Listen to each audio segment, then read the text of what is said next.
Okay. I expect with some of these, they're big ticket items, so I expect some quoting for sure. But Okay. yeah, I'll kind of walk through this, and that's what I intended to do today. I've been working with our division management, requesting their needs, kind of looking both to now and the future to see what it is we need from the system to get our jobs done. And so that's really what's in this list. Okay. The big question is, it's a new budget year for us. I've got a nice, healthy chunk of change to get some development done. I don't know if it'll be enough to do all of this or not, but I hope after we have this discussion with you guys, we can kind of get a sense of maybe pricing and then prioritize after that. Okay, that sounds good. So the first one is kind of interesting. I know we have the OSS module where we currently track permits, but right now it's primarily designed for construction permits. What has happened since that's been designed is our agency's now regulating operational permits. So these are for some on-site systems that have already been approved and put in the ground. So they've got a construction permit through the OSS module. They're in the ground, and we really just need to treat them like any other operational permit in the establishment module, where that permit needs an annual review and/or inspection. The operator or residents required to pay that fee once a year. Late fees will accrue on it if it goes unpaid, in the same manner as most of the other reporting areas in the establishment module. The problem now is, and I don't know if you remember us talking about this, it was probably back in July or August last year, but the service codes in the OSS module are really only set up for kind of that one-time permit issuance and expire. They don't age, if that makes sense. Right. They don't renew, or they shouldn't, because a construction permit, its applicant comes in, they apply, submit their plans to us, we approve the plans, issue the permit for construction, and then finalize and approve it. So once it goes in the ground, we don't need to track it anymore. They don't get billed the subsequent year. But right now, those service codes are billing them a year later, right? Mm-hmm. And so we've had to go in and close them out, and and it's just Okay. kind of a different way of doing things. And we're wondering is if we could just move only the operational permits into the establishment module, leave the construction permit in the OSS module. Unless you got a better idea. So move the OPs into which module? The OSS? The OPs that are currently being tracked in the OSS, those that are renewed annually, move those into the establishment. Oh, move into these up. Okay. Have their own reporting area. Because you want those to be auto renewing, whereas you don't want the others to not. You don't want the others to be renewing. Exactly. So we'll I guess we'd have to see if there's a way. Plus, there's a way to do it in the OSS module. Well, if we're going to potentially make changes, we just have to be able to somehow specify which ones renew and which ones don't, right? If we can make it so that some of them just don't renew, then that wouldn't be as much of an issue, right? Kind of what's coupled with that request, and is on the next bullet on there, is that we'd also like to have that mobile inspection component to it. I don't know how easy that'd be to put in the OSS or not. So is this based on a system type, the type of system that goes in the ground? Would it be based on that by any chance? Yeah. Yes, it is. So those that are the operational permits that are renewed every year are, they're not your conventional system. Right. So we have a unique service code for each kind. They're the alternative systems. Okay. And/or holding tanks, I think. Tom, this is going to be similar to the North Carolina Management Entity module. specifically the one that Brunswick County is using when it has, I'm sorry, not Brunswick, but the Albemarle district, where they have a type 3G system. They go out there and inspect it, and then they generate fees and bill the customer. That's what this sounds like.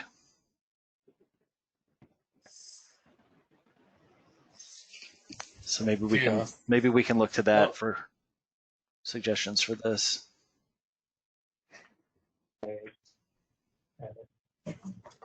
Guess I'd have to look at this stuff some more. I would still think you should. I mean, if we can do it off of service codes and just have the codes. I see the codes are here. There's ones for design install, and then there's ones that say operating permit. Right. They're all marked as OSS renewals. They're in the same OSS renewals area. Do we get? I guess are there permits and like we actually create physical permits? I guess out of these as well. I haven't been in the. We do. Yeah, we do. I think my first goal would be to see if we can just change the services to be either service codes or even the some other part of it. Not can't change reporting area, but I'm thinking the service code would be somehow change them so that you have ones that are auto renewing and ones that are not.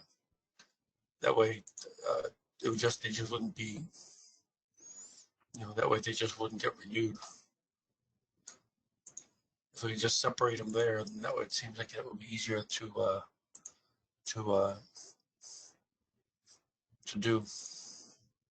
Yeah, if it is, would it be possible to have that mobile inspection component to it too, where we just use one of the, what we used to refer to as dynamic form? Yeah, I guess that's the second piece then. That would be yeah, with the mobile inspection, it certainly, the mobile inspection would be a lot easier to, where you were going was just do those out of the establishment module, and then your mobile inspection would be all there already. you would already have. If you just had them in the establishment module, they'd auto renew. Your inspection form would, dynamic form would fit right into that. Yeah. Right. With the dynamic forms that you have now, would that work for the inspection that you need? Yeah, it would. Really build your violations and all the stuff like you wanted, just plugging, fill in the blanks for that. Then if your dynamic would work, that might be the best, probably the easiest way to go at that, just to move them over there, and then I guess that would be a different reporting area under the establishment module. Yeah, and that's kind of what we wanted to talk to you about. What do you think might be the easiest way so that we can have the best of both worlds? One, we're tracking those permits. I mean, these systems are going to be long-lived, so they're going to be out there for 20 years or more. And so aging them kind of consistent with how we do the other permits kind of makes sense. All in the same location, the establishment. Yeah. No, I think you're right. Thinking about that kind of going, but I think it makes sense to put them over there because most of the pieces that you have that you would need for that are already in place. Okay. I'm imagining we'd probably be having to we'd do a one-time pull the data out of the on-site and create the establishments on it. We'd build your violation, build the inspection form, and all that kind of the stuff initially, and then probably pull the information out of the property and have us automatically build the establishments as a one-time thing to get you going, right? Well, Tom, you're reading my mind because we wondered too if that's the way we go, would it be possible to link the OSS record with the establishment record, kind of like we do between the request complaint and establishment?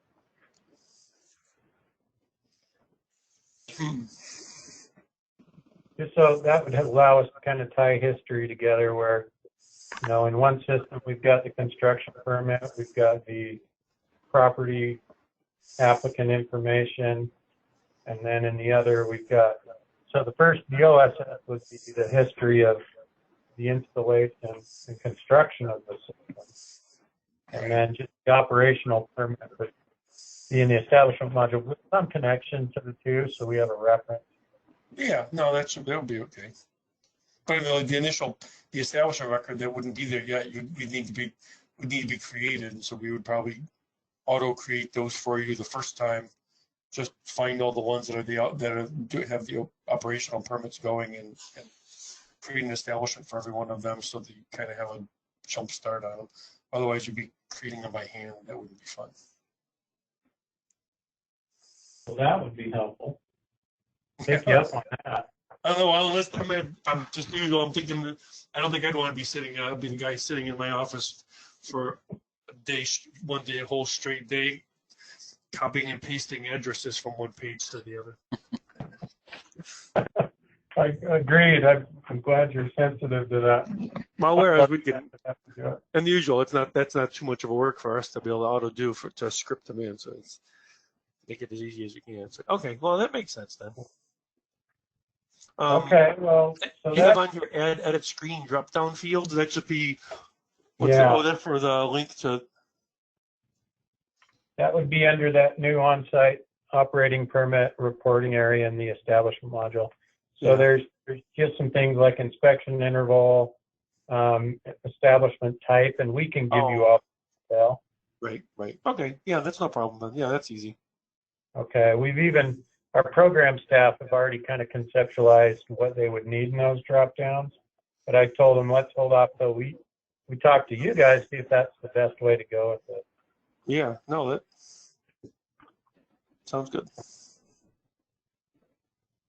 Well, good. So that's good news. The next one is really easy.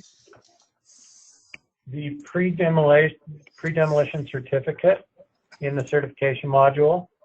Right now, it's the one link certification that it just doesn't print an actual certificate. It's blank, and I think we asked you to do that intentionally a few years back.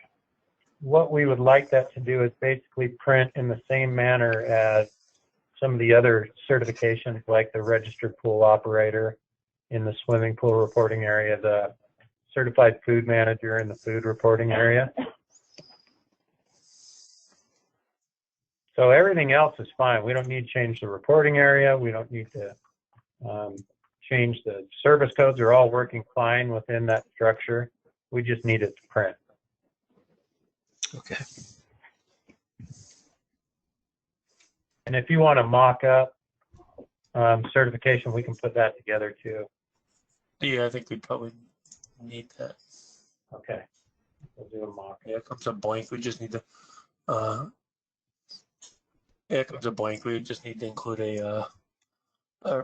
build a certificate in there in that report. The report's already there, Trevor. It's just a matter of adding another page section to that report for the pre-demolition.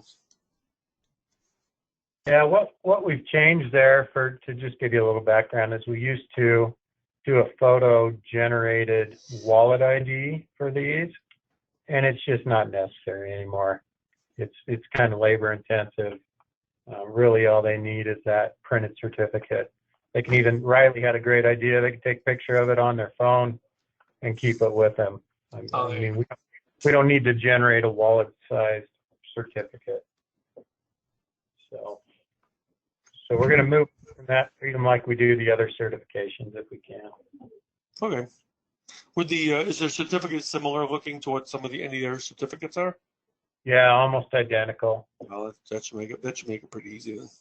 If they're already in there, we're already creating them, so that should be pretty easy. Yeah.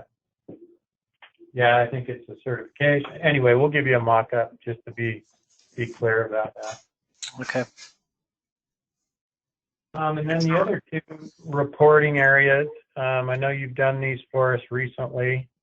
I'm trying to think. I think it was the scrap metal automobile dismantlers was the last time you created a new reporting area for us. Well, no, it's tobacco, wasn't it? It's tobacco. But anyway, we're looking at a new reporting area for the food trucks. Unless you have an idea of how we can manage this within the food service reporting area, I mean, we're open to suggestions. But basically, what we got to do with these trucks is their permits don't renew every year, which is very different from all the other food establishments. They actually expire at the end of the year. And then they have to come in, reapply, get their trucks inspected again, show all their training and everything. So there's a tighter regulatory requirement on food trucks. We also issue a secondary permit. What that secondary permit is it allows them, we basically allow a truck permitted in another health jurisdiction to come into ours and vice versa. There's reciprocity there. And right now we're using the service codes to do this, but we can't print that secondary permit on demand, and the state law actually requires we do that. So right now, somebody comes in and applies, we say, yeah, you're inspected and approved today, but we got to generate the permits and then mail them to them, right? So they're looking at getting it well after the day they came in. So we're looking at just kind of a unique way of treating these particular businesses. And our thought was just give them their own reporting area with some unique service code functions.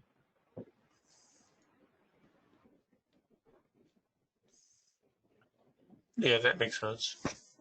Okay. Is the mobile? So kind of like. Go ahead. Go ahead. I was going to say that the analogy in the system right now, for a very similar reporting area, would be the temporary vents. Right. Yeah. Or the air quality station. So the emission stations in the air quality reporting area that way. They expire every year.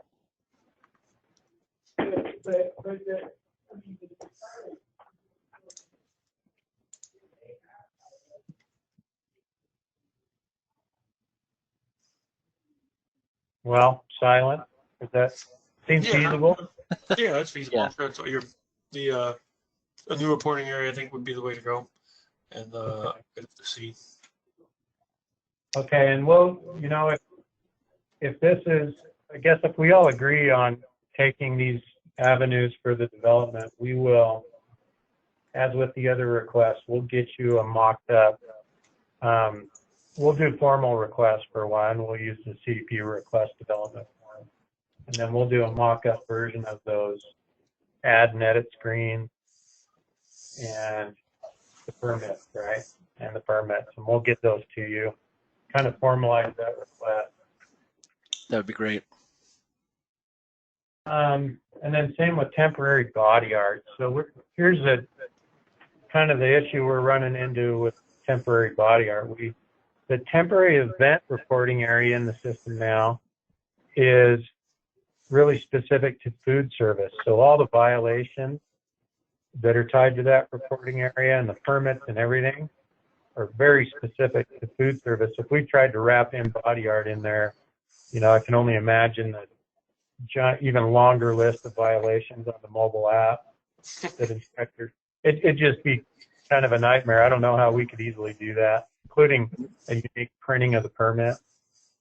So we're kind of thinking of having its own, because right now we're doing that service within the body art reporting area, but that's really tied to brick and mortar permanent facilities that are renewed every year. These would be for. Eric, I got a question.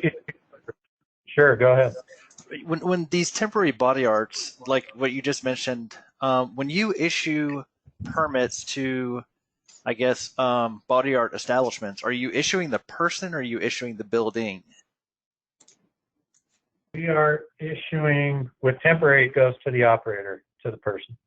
Okay, so what is a temporary body art then? Can you give me an example of that? I'm not sure what that is. Sure. So we have, in fact, this is coming up on the 21st. Okay. We have an international tattoo body art symposium. It's a convention that comes to Salt Lake City, and it's huge. Okay. There's about 80 different artists that come from around the world and do all crazy manner of marking up the human body. It's pretty. Okay. It's a big event. Salt Lake's an interesting place. They do everything from scarification to old traditional bamboo ink hammer tattooing and all crazy kinds of stuff. Okay. Body piercing, yeah, everything. All right. I have a better idea. Wow. Well, they do some of the Anyway, that's what it's for, and they're really set up in these temporary structures and have pretty unique requirements that don't Okay. translate to a brick and mortar inspection. Okay. Yeah. And it's growing. There's about 80 artists that come every year and thousands attend. Mm. Really popular. Three-day event.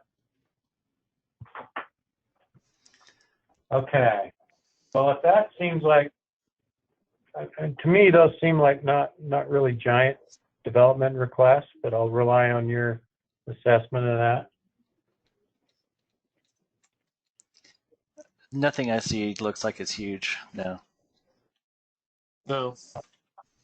That's good. That's really good. Okay, so this one may be the temporary event, mass gathering, and what would be the new food truck and temporary body art establishment records. So those reporting areas, we were wondering, just because we have such a huge volume of these, we do over 1,000 temporary events every year. Same with mass gathering, close to 1,000, isn't it? It's just huge, hundreds. We have to manually go in and close those after the event. So we have to go into those records, inactivate them, close them. And it becomes labor intensive and burdensome. And so they don't get closed, which kind of makes reporting and the lookup kind of bogs it down. Could we have a function in there that would automatically inactivate or close those records a year after they're issued? Yeah, that seems possible. So are the permits, are these events, when you actually open them, are they for a specific time period, like 3 days or 21 days or all year round? They actually, yeah, depending on the service code, is a really good descriptor, the way we've set those up. Okay. Yeah, some of those temporary events are 1 day. So they could even have them expire, I don't know, a month after that or the day after. Okay. Now, Eric, these are the ones that have the event date. And you expand it to get the event date cross-reference, and it sees the event date underneath the establishment, right? Right. So, right. So we see the date there, Trevor. There's you search under temporary events, and then you see them, and then you hit the expand icon, the plus sign, Right. and you see all the things. And the first tab in there for those is event date cross-reference, and that would be so that's where the date. I guess that's just a one date. I have to see. I don't remember how multiples work. If it's a date range, would there be several dates in there? Yeah, there is the extended permit option where they can use 14 days within a 365-day period. But the others are like a 3-day permit, a 1-day permit. Mass gatherings, a 30-day permit. Temp body art would be 3 days. Let's see how a couple minutes. Seasonal, they're 9 months. Yeah. So, I know that'd be more work on your end, definitely, to have it expire right after that specific permit expires. But if it's easier to just kind of take all those and make sure they close out 365 days after the fact, that's okay too. No, I think we could do it. We would probably run we'd run a routine every night at off hours, and in the middle of the night sometime we'd run a routine that just went through and looked at these report areas and that are active, and also pull in the event date, the most recent event date, I guess. And if that date is passed already, then you inactivate it. Yeah, I think that would work with everything except for that 14-day extended. That's the one that has the range. So that could be 14 days throughout the year, right? Yeah, So right. they could do 14 So Saturdays. maybe if the 14th day had come and gone, yeah. Right? They've used up all their days and they're done. They don't find another one. Yeah, the high risk 14-day. So those we'd have to do a year or something. Or how would you know? Or yeah, that'd be safest. A year. I mean, unless you had some other way of identifying them, but we can certainly identify them by the service code, so we know if it's if it's the other ones, you can pick out and know the event dates. But for the 14, if the service code is the 14-day one, then well, we have it looks like each day. Do they tell you each day that they're gonna be operating ahead of time, or does it do they do them as they go along? Like, 'cause I'm looking it up, I see one on here, and I see the event dates, and it has the event dates everywhere from November 2019, March, February, all different dates are listed in there.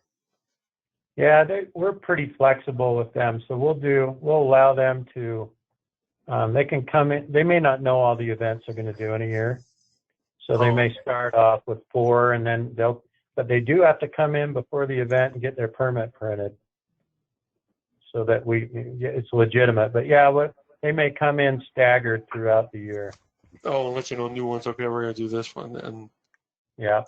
Okay, so I guess a part of that we'd have to make sure, we have to make sure for the 14-day one, just give it a year from the issuance. Then That'd work. just you'd have to hit that. Yeah, we'd have to just inactivate it a year from the issuance, and then you wouldn't have to worry about. But the other ones, you should be able to go right off the event date, and as soon as the most recent date is gone, then you inactivate it. Okay.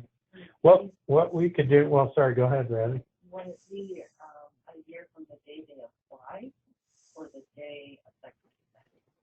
I'd say a year from the day they apply is how we treat it. Okay. Yeah. Year from the date we enter them in the system. So those, I'm thinking to help you guys, CDP, is what we'll do is identify all those service codes and kind of a recommended date of that, or the duration of that permit before it expires or before it's inactivated. Okay. Okay. Yeah, that would be good.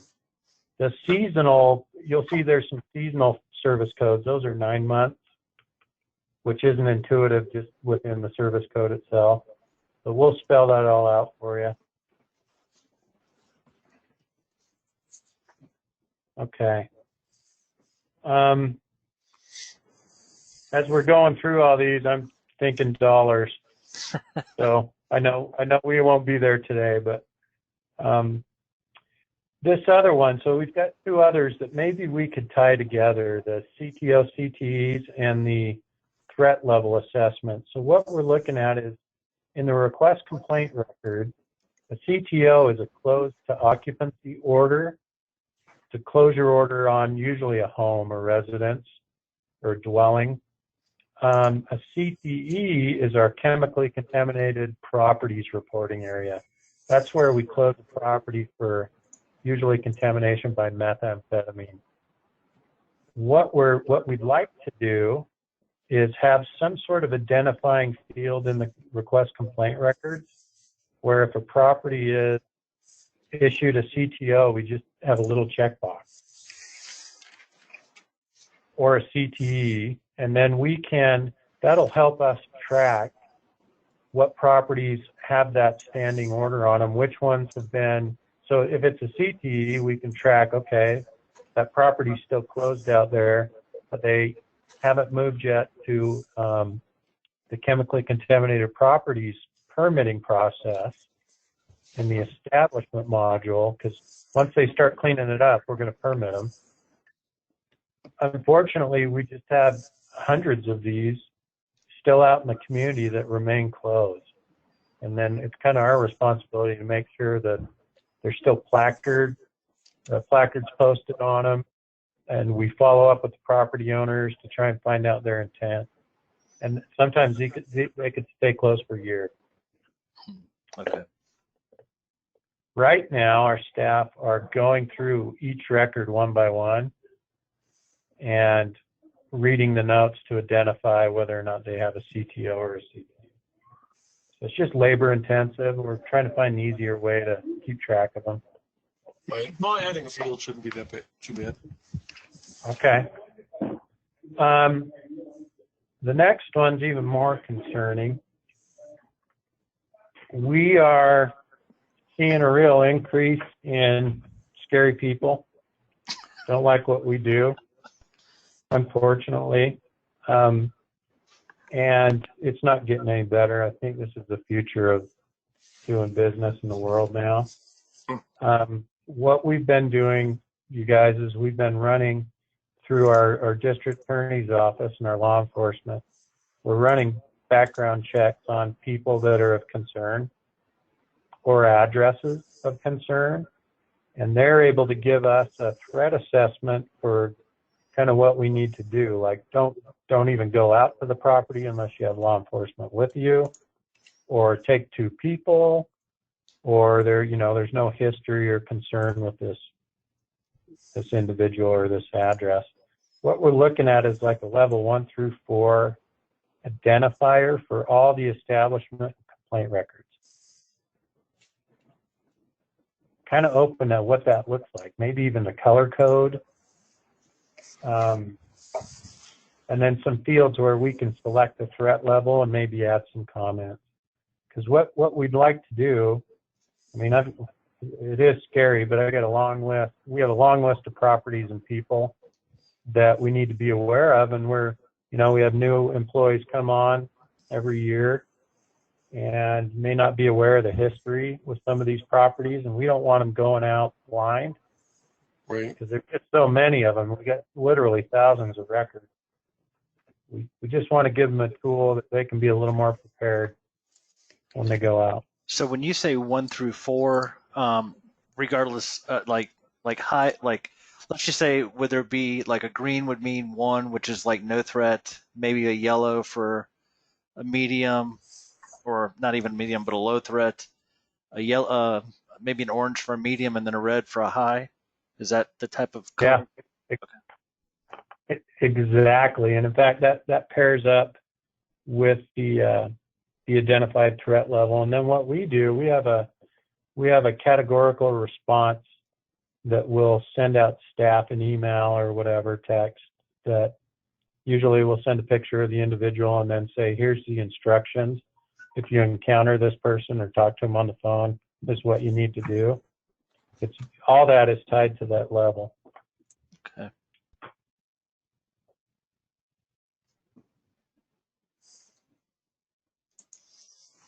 We just had another threat yesterday. You know that, Riley? Yeah. So it's not, unfortunately, just more and more common for us. Okay. Just making Yeah, some that notes here. would certainly doable, and I think I would imagine on the complaint, like the search page, you'd be able to even search for them based on threat level. Yeah, that'd be So you great. can find them, and then even on that page as well, the color coding. I would picture the color coding even to be right on that search page within it, so you can search for ones with threat level, and then when you see them on the screen, they have the color coding somewhere right on the screen, so that if you want to go look up and tell people, let someone know which, identify all these and show, and go through them, you'll be able to quickly look them up and see what the threat level is, and make sure that it jumps out at them. Yeah, that'd be great. And really, as I look at all of these, that's the highest priority one. The rest of it would be an easier way to do business or a requirement under new legislation, but safety's first. So this is your top piece here. Yep. Okay. And then the two big ones. So we talked about customer account access and electronic permitting and invoicing last year. And Mike gave us a quote, and I'll be honest with you, I got a little bit of sticker shock. I was pretty spendy at about $75,000. But I got to thinking about that. That was if CDP, if you guys created the bulk of that function. And my thought is, if we could partner with FIS again, who does our online payments, that's Right. what they're in the business of doing, is kind of that account access. Right. Maybe working through them and then enhancing the information shared in the merchant file. I just kind of wanted to get your take on that. So let me kind of tell you where we're at with what we are doing something similar to what you're asking here currently. Let me rephrase. When I say we're doing something, we are just now kicking this off. Illinois, specifically, there's a couple counties there that asked us to build a public portal that they can the public can access. They would create an account. They can issue complaints anonymously or logged in to their account. They can submit applications for septic systems or wells or various other things. They can they want to be able to issue payments through the site, and of course that would include FIS. They could then print off any invoices that they have, their permits at that point, or pretty much anything that you have right here.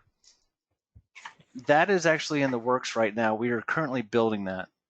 I think that may be something that once we finalize that module, it would just be one of those standard pay for things.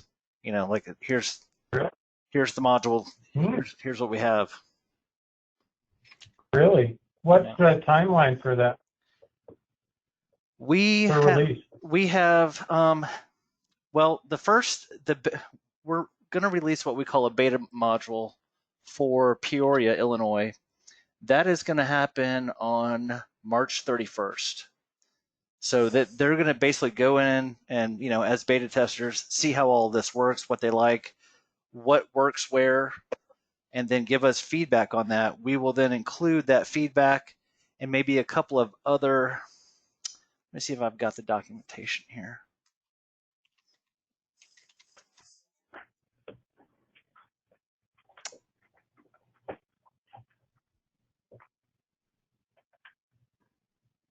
Here it is.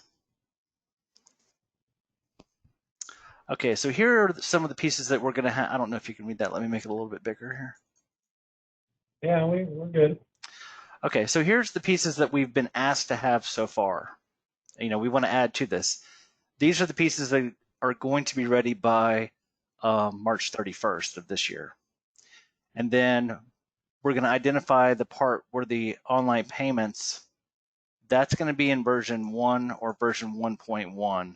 We're not sure just yet until we get the feedback from the users on this version. There will be more pieces that we're adding to this. We just had a change control board meeting with North Carolina yesterday, and there was some feedback that they had presented also because they want to see something like this also. But that's where we're headed with this. So we're making one module, and we're gonna make it scalable for all of our users, not just one specific state or county. I'm hoping that. Yeah, I'm well on board with.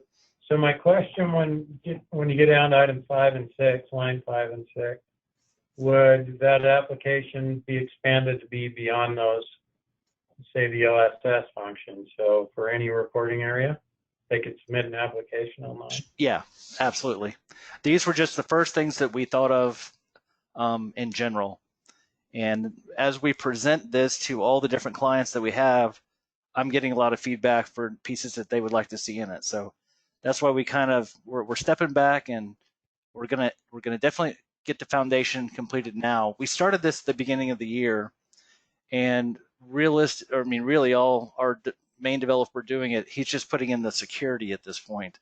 A lot of security pieces that go into it first.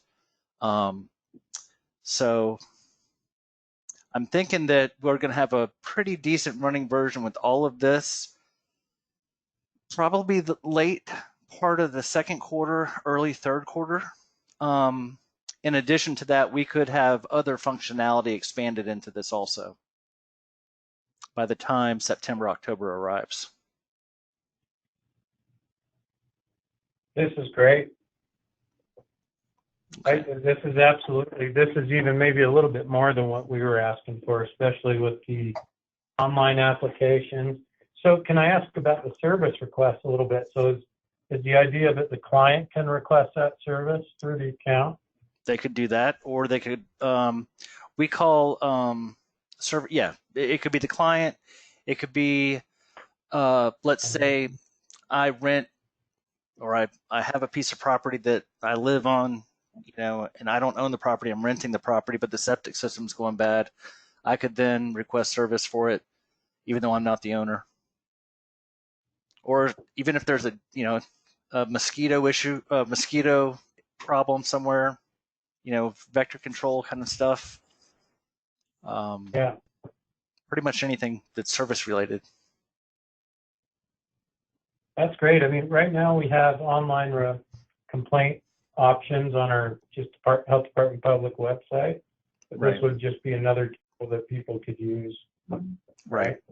Yes. And I imagine, so you'd set the fields up with some business rules, so when they submit that, it would translate into the IMS? Correct.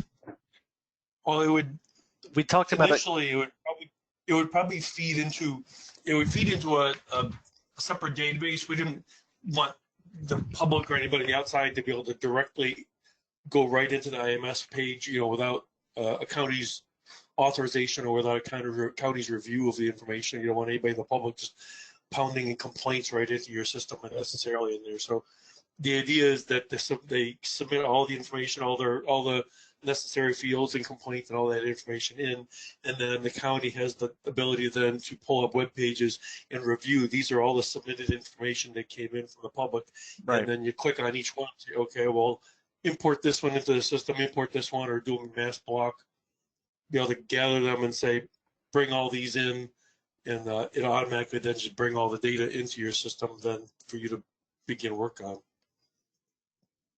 This looks absolutely great, something we're definitely interested in. Okay. Price tag's a big one on this. That's just something we'll have to discuss, but it sounds like if you're already doing this for another client, we'd certainly, if it was more than just a package and we were asking for some unique tweaking, maybe within that framework, we'd pay our share for sure. Okay. So yeah, that's kind of where we're headed with this. Also some of the other things that I don't have on this list that I have compiled on paper that I need to actually add to this list were the ability. We do have a public website for the on-site piece for certain clients that allows, say, realtors to come in and download permits rather than call the health department and request all of these things.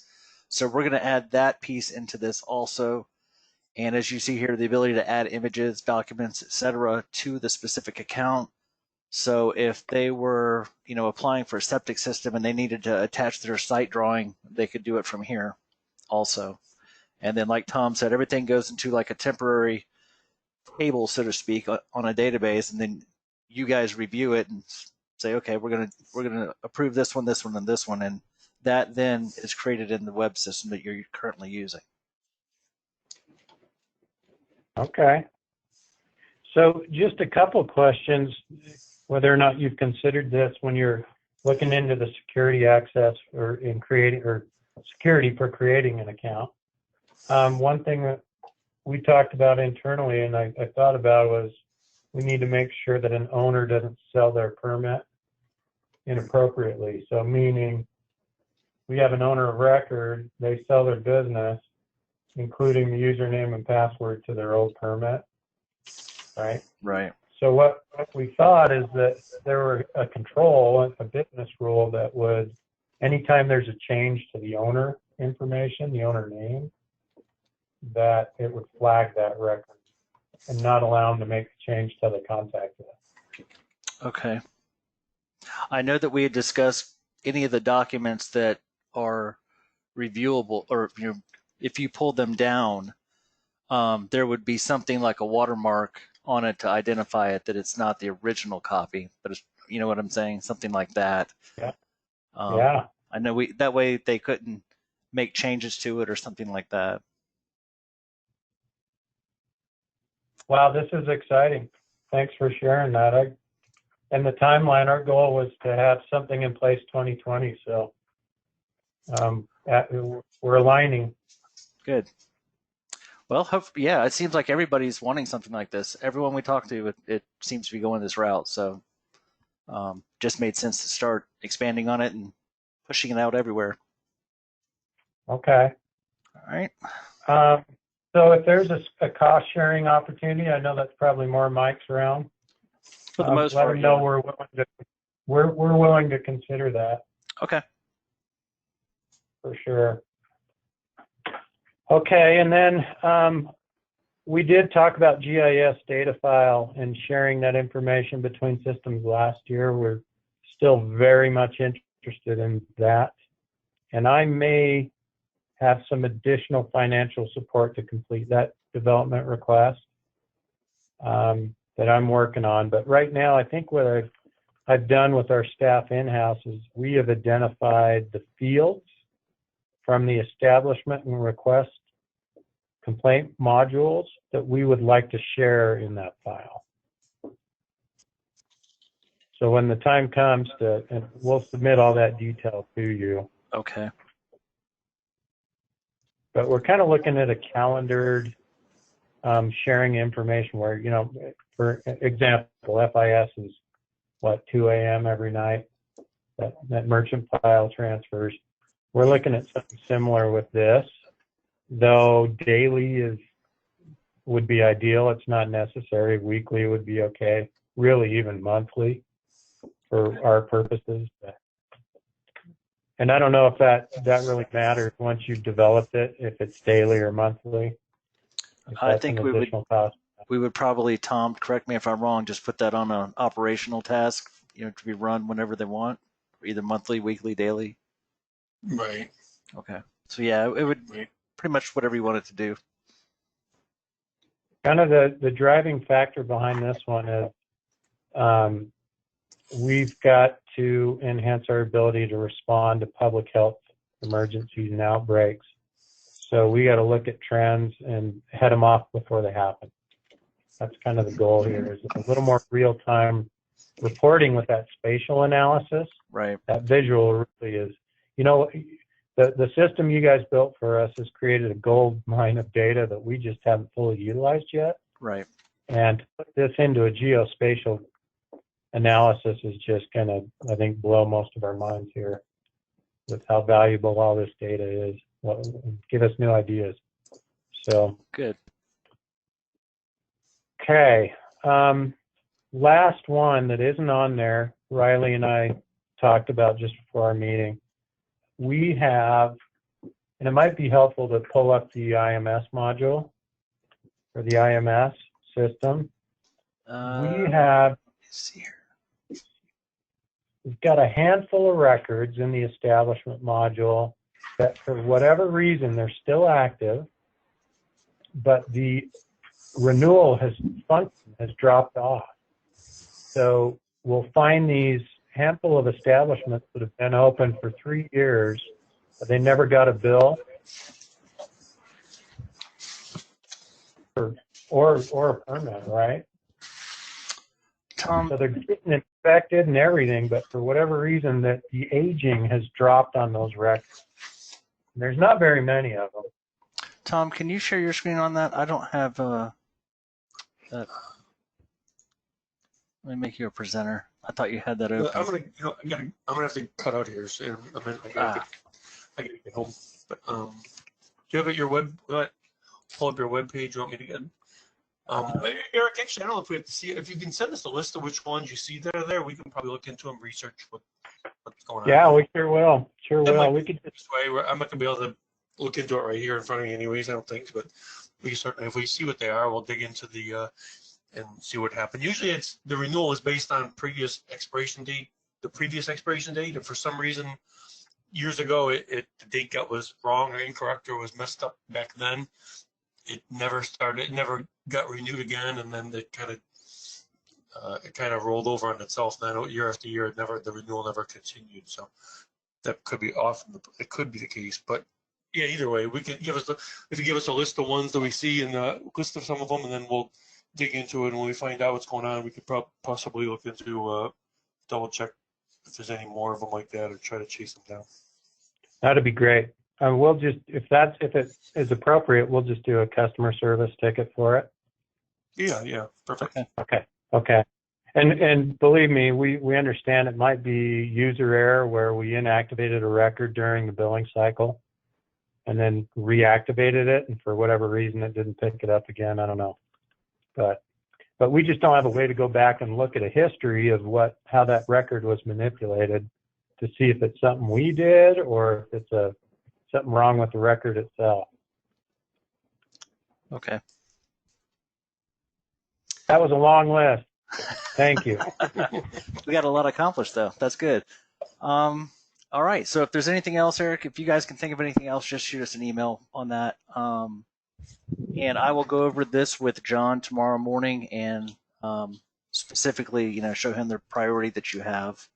I'll also get with Mike and see where we're at with maybe some pricing on the public portal and get that back to you. Okay. Excellent. All right. And then is this going to be a standing meeting, same time every month? If it works for you, I can go ahead and set it up that way. Yeah, I think that'd be helpful. Okay. You'll get the invites shortly then. Okay. Thank you, gentlemen. All right. Thank Thank you. you. Take care. Okay. Bye.